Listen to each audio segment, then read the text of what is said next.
খবর 24 সাথে আপনাকে স্বাগত। নতুন নতুন খবর জানার জন্য আমাদের চ্যানেলে চোখ রাখুন। নমস্কার দর্শক বন্ধুরা, স্বাগত আমাদের এই চ্যানেলে। প্রাথমিকের প্রায় 7.5 বছরের চাকরি ছেড়ে এসএসসি দিয়ে হাই স্কুলে পড়াতে এসেছিলেন হুগলির কার্তিক ধারা। সোমবার কলকাতা হাইকোর্ট 2016 সালে এসএসসি নিয়োগের গোটা প্যানেলই বাতিল করে দেওয়ার পর মাথায় আকাশ ভেঙে পড়েছে তার।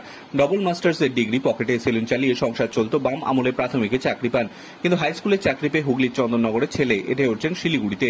2018 সালের 24 সেপ্টেম্বর তিনি প্রাথমিকের চাকরি ছেড়ে হাই স্কুলে যোগ দেন। 7 বছরের বেশি সময় নিশ্চিন্ত চাকরি ছেড়ে বাড়ি ছেড়ে এসেছিলেন শিলিগুড়ি। মঙ্গলবারই বাড়ি ফিরেছেন বলে জানালেন।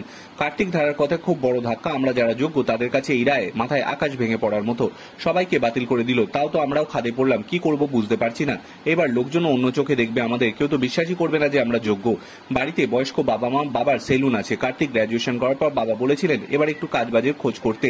সেলুন চালিয়ে তিনি একা আর আপাতত টানতে পারছিলেন না। কার্তিকের কথা, আমি সেই সময় টিউশনি করে পড়াশোনা করি, তারপর এম.কম করে প্রাথমিকের ফর্ম ফিল আপ করে হুগলির হরিপালের একটা স্কুলে চাকরিও পাই। 2011 সালের জানুয়ারিতে আমি জয়েন করি। কার্তিকের আক্ষেপ, সেই চাকরি যদি চালিয়ে যেতে না যেমন দিন দেখতে হতো না। তার কথায় তালিকায় নিশ্চয়ই কিছু গোলমাল হয়েছে, তা নিয়ে আমার কোনো বক্তব্য নেই, কিন্তু যারা কিছু করেনি তাদের কথা কোর্ট একবারও ভাবলো না। আমার তো মাথায় কাজ করছে না কি করব। এখন মনে হচ্ছে আগের চাকরিটা না ছাড়লে আজ আমার এমন অবস্থা হতো না। পরিবারের চিন্তার সঙ্গে আবার লোনও নিয়েছেন।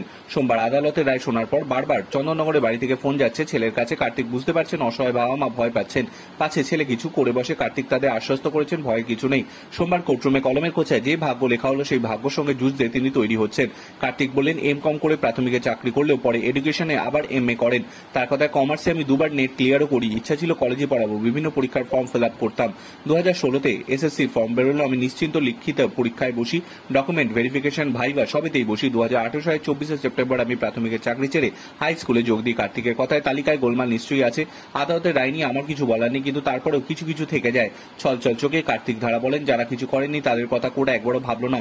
আমার মাথায় কাজ করছে না, আমি এখন কি করব। আমার মনে হচ্ছে আগের চাকরিটা না চালে আজ আমার এই রকম অবস্থা হতো না। Bureau report.